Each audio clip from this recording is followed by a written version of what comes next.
During a harsh winter in a remote Native American village, the snow buried all sense of time. Starvation gnawed at the edges of sanity. Among the suffering villagers was Makya, a man with a once strong spirit, now eroded by famine. Makya's family was among the worst hit.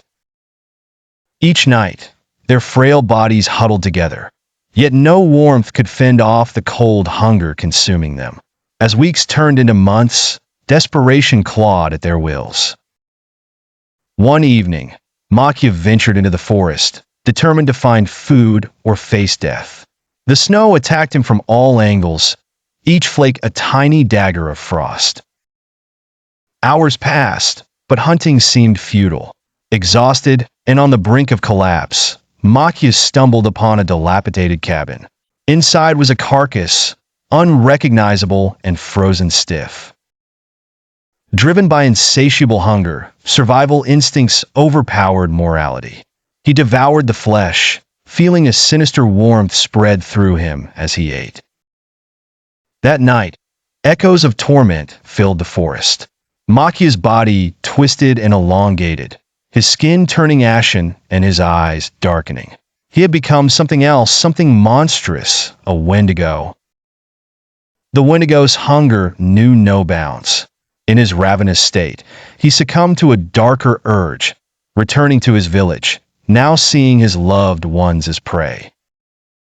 Under the veil of darkness, villagers vanished, one by one. Whispers of a spirit, a ghostly figure haunting the village, began to spread. Makya's wife, Hana, listened to these stories in disbelief. Love clashed with terror as she armed herself, determined to face whatever had taken her family. Guided by moonlight, Hana ventured into the forest.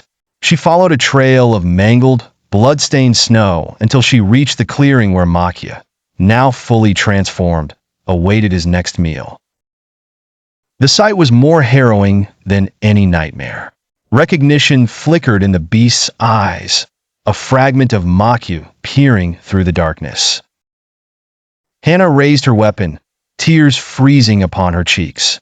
In a final, tortured moment of humanity, the Wendigo hesitated.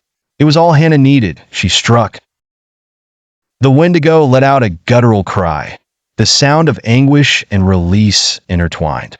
Makya's monstrous frame crumbled, leaving only remnants of the man he once was and the creature he had become.